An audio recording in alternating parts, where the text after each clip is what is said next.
Fala galerinha, tudo bem com vocês? Aqui estamos para mais uma aula do oitavo ano. Espero que eu encontre todos vocês bem, e peço para pegarem agora o caderno, o lápis, a caneta, a borracha, pois iremos começar a nossa aula. Hoje nós iremos falar de Napoleão, da ascensão à queda. Pessoal, já vimos a primeira parte, da era napoleônica. Agora nós iremos ver a segunda parte, do apogeu de Napoleão para a queda dele, o fim da era napoleônica, do Império Napoleônico. Primeiro, vamos dar uma olhadinha aqui para recapitular nos antecedentes. Então, Napoleão ele se tornou primeiro cônsul após o golpe 18 Brumário. Isso daí fez com que iniciasse na França o consulado. Ainda era uma república, A França ainda era uma república. Durante o consulado, Napoleão criou o Banco da França para controlar a economia e o Código Napoleônico, que era o Código Civil francês, cuidando dos direitos pessoais, privados dos indivíduos franceses. Napoleão foi coroado imperador em 1804 após o plebiscito. Lembrando, pessoal, plebiscito é uma consulta popular. A população é consultada para ver se eles querem que aquela medida política seja aprovada ou não. E Napoleão conquistou alguns reinos da Europa, como a Prússia, Áustria e Rússia. É aí que Napoleão se torna o dono da Europa toda, certo? Pessoal, vocês se lembram que a gente falou na última aula que o Napoleão ele vai querer conquistar vários estados europeus, vários reinos ali do continente, para estabelecer um mercado consumidor, porque do momento que ele desenvolve o Banco da França, o objetivo de Napoleão era desenvolver a indústria francesa, mas para ele desenvolver a indústria francesa, ele precisava competir com a Inglaterra, com os produtos ingleses, que dominava o mercado europeu. Então, para competir com esses produtos, Napoleão ele resolve conquistar vários estados, várias monarquias da Europa, e não só ele tentou conquistar as monarquias da Europa, mas como nesse auge, do Império Napoleônico, ele realmente se achava o dono da Europa toda, ele vai querer conquistar também a Inglaterra. Lembrando que a Inglaterra é uma ilha, ela não fica dentro do continente europeu. Então, para chegar à Inglaterra, Napoleão teria que usar a sua marinha, teria que chegar até a Inglaterra por mar. Porém, a gente já viu que a Inglaterra ela se tornou a rainha dos mares. Desde o século XVII, a maior potência marítima do mundo era a Inglaterra. Então, durante a Batalha de Trafalgar, o Napoleão não consegue, o seu exército, a sua marinha não consegue derrotar a marinha inglesa. Por isso, ele vai adotar isso que está aqui na nossa tela, o bloqueio continental. Qual é a ideia do bloqueio continental de Napoleão? A ideia desse bloqueio continental era impedir que os estados europeus fizessem comércio com a Inglaterra. Simplesmente isso. Ele não queria que nenhum estado, nenhum reino europeu fizesse comércio, comprasse os produtos ingleses, para assim poderem comprar somente os produtos franceses e a França poder concorrer os produtos industrializados franceses poderem concorrer com os produtos industrializados ingleses. Contudo, entretanto, todavia, Portugal ele vai furar esse bloqueio continental. Por quê? Porque Portugal, pessoal, ele dependia do capital inglês. Vamos relembrar um cadinho? A Holanda, durante a invasão holandesa, né, depois que ela saiu, ela foi expulsa aqui do Brasil, eles foram para as Antilhas, produziram açúcar de mais qualidade, com uma técnica inovadora, e Portugal ele não tinha uma técnica inovadora e não podia baixar o preço do seu produto porque ele já estava em crise econômica. Portugal já estava afundado em crise. Quem é que vai emprestar dinheiro para Portugal? A Inglaterra.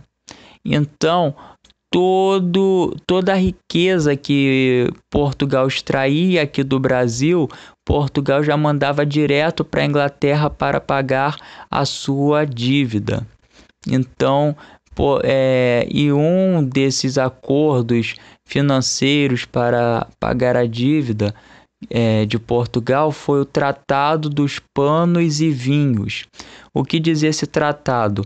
Portugal iria comprar os produtos têxteis, né, as roupas de algodão da Inglaterra, enquanto a Inglaterra iria comprar vinho de Portugal. Aí nós já vimos a lei da oferta e da procura. Dentro da Inglaterra não se produz tanto vinho, mas se produz outros tipos de bebida, uísque, conhaque. O vinho era só mais uma bebida. E o produto têxtil, a roupa de algodão, não era qualquer um que produzia. Só quem produzia essa roupa industrializada, essa manufatura, era a Inglaterra. Então, qual produto vai ser mais caro? Vai ser o produto inglês. Pela lei da oferta e da procura, Portugal, além de mandar vinho, vai ter que mandar o quê para a Inglaterra? Ouro. E da onde Portugal tira esse ouro? Do Brasil. Então, temendo perder esse apoio econômico inglês, o rei de Portugal, na época, Dom João VI, ele vai furar o bloqueio continental de Napoleão. Quando Napoleão descobre que o rei de Portugal furou esse bloqueio continental, ele vai enviar o exército francês para dentro do território português. Sabendo disso, pessoal, e temendo muito enfrentar o exército francês, Dom João VI e toda a família real, às pressas, foge de Portugal. Eles vão pedir apoio logístico da Inglaterra. A Inglaterra vai mandar navios para escoltar a família real. E para onde a família real vai? A família real vai vir aqui para o Brasil. Então, em 1808, a chegada da família real aqui no Brasil. Primeiro eles aportam na Bahia e depois eles chegam até o Rio de Janeiro, que era a capital do Brasil até então. Então, a família portuguesa, ela vem morar no Brasil devido ao medo de enfrentar o exército napoleônico, devido ao medo de Napoleão Bonaparte após furar o bloqueio continental. Pessoal, esse mapinha estava na nossa última aula, aí eu coloquei ele porque tá mostrando Napoleão é o dono da Europa toda, óbvio, mas prestem atenção nessa linhazinha verde. A linhazinha verde está mostrando o bloqueio continental, aonde ele foi feito, em que regiões ele foi feito. Olha só ali, na Espanha também se tem o bloqueio continental. A Espanha foi conquistada pela França e quem ficou responsável por governar a Espanha foi o irmão de Napoleão. Ele colocou o seu irmão. E esse foi um dos erros de Napoleão quanto imperador, que ele colocava familiares para administrar as suas conquistas. E muitas das vezes esses familiares eles não tinham habilidade nenhuma. Esses familiares eles não tinham a mesma capacidade de Napoleão de governar território. Então, ao invés dele colocar uma pessoa capacitada, ele colocava familiares. E uma vez colocando familiares, isso daí pode causar problemas, como a gente vai ver que causou. Aí, pessoal, além de Portugal, outro furão do bloqueio continental será a Rússia. Inicialmente, a Rússia ela faz um acordo comercial com a França, ela aceita participar desse bloqueio continental, até porque toda a Europa, todos os reis europeus temiam enfrentar o exército napoleônico. Então, antes de enfrentar o exército de Napoleão, o czar, o rei da Rússia, preferiu se render, falar, não vou te enfrentar, eu vou acatar o que você quer. Porém, a Rússia ela é uma nação agrária, era um reino agrário. E uma vez sendo um reino agrário, ela tinha que exportar os seus produtos. E o principal produto exportado pela Rússia era o trigo, sendo que a França não dava conta de comprar todo o trigo russo. Por isso, o czar vai resolver furar o bloqueio continental de Napoleão e vai voltar a vender o trigo da Rússia para a Inglaterra. Quando Napoleão sabe disso, ele no mesmo pé vai pegar o seu exército e vai querer invadir a Rússia para tirar satisfação com o czar, para conquistar o território russo. No entanto, invadir o território russo não é nada fácil. Primeiro que ele é um território grande, vasto, com dimensões continentais. Depois que o czar sabia que a melhor estratégia era deixar Napoleão ganhar terreno, até porque estava às vésperas do inverno, e o inverno na Rússia ele é muito rigoroso. Claro, o inverno na Europa toda ele é rigoroso, mas na Rússia ele é muito forte, ele é muito tenso. Então, sabendo disso, o que o czar faz? O czar começa uma política de terra arrasada. Ele vai deixar o exército napoleônico invadir alguns territórios russos. De que maneira? Fazendo com que a população saísse antes do exército de Napoleão chegar, e antes de sair pedia para as pessoas tacarem fogo nos alimentos, tacarem fogo na cidade, envenenar as fontes dos rios, para que o exército napoleônico não tivesse apoio logístico, não conseguisse estocar suprimentos. E Napoleão, sendo um ótimo estrategista, ele não para pensar nisso. Ele estava com tanta raiva, com tanto ódio do rei da Rússia, do czar, que ele queria pegar o cara a qualquer custo. E foi avançando com seu exército sem elaborar uma logística, sem estocar alimento e nem água. E o que ocorreu?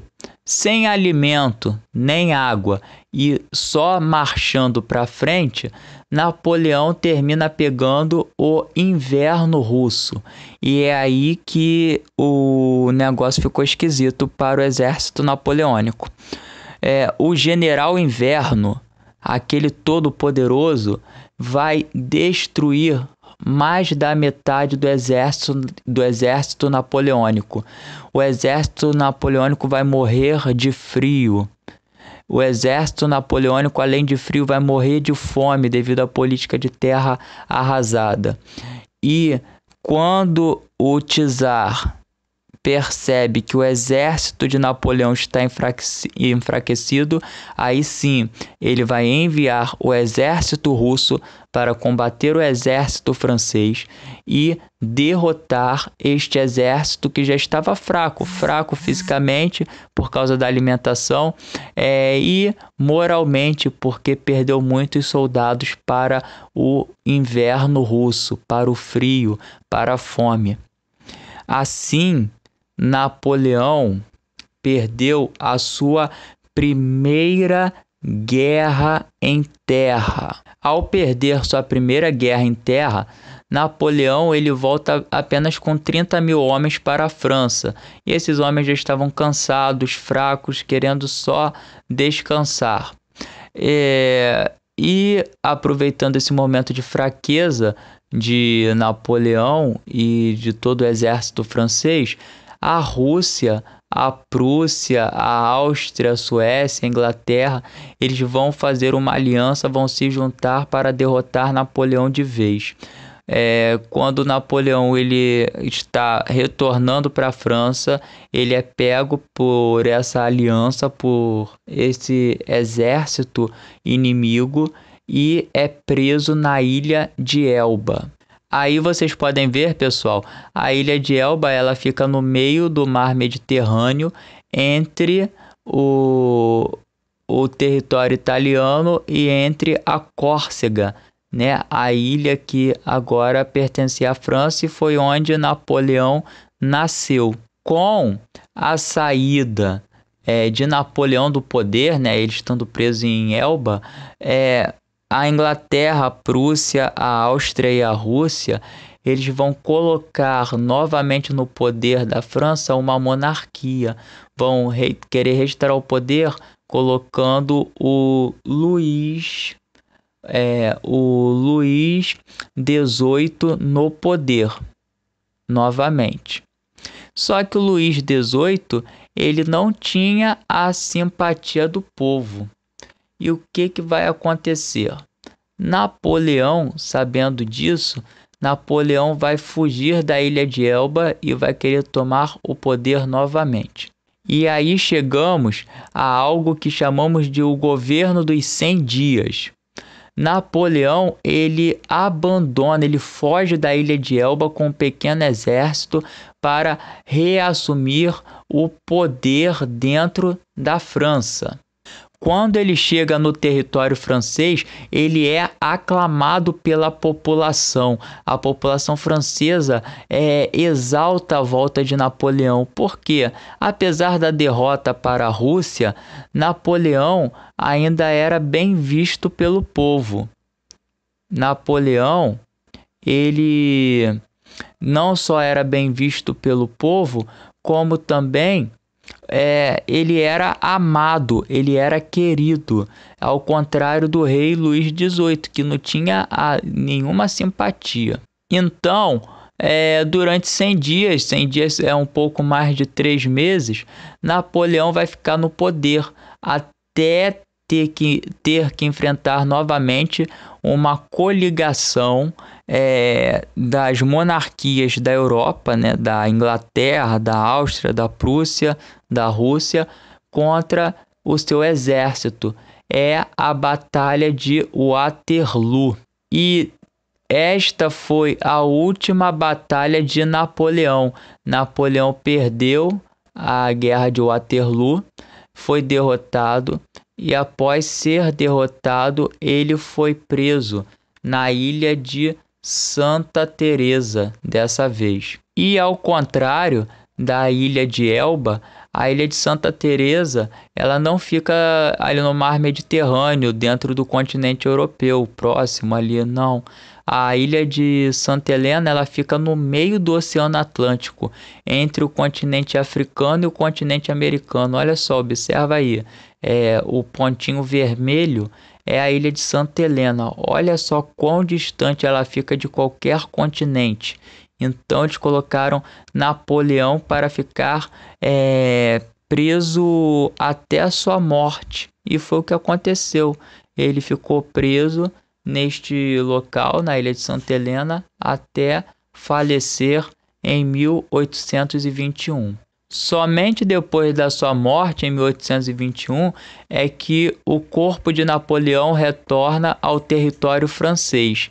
E quando ele retorna, ele passa pelo Arco do Triunfo. Lembra? O monumento que Napoleão mandou construir durante o Império e que ele não viu construído em definitivo durante a vida. Ele só passou pelo Arco do Triunfo com a construção completa após a sua morte. Eu fiquei devendo, né, essa informação para vocês e agora está paga.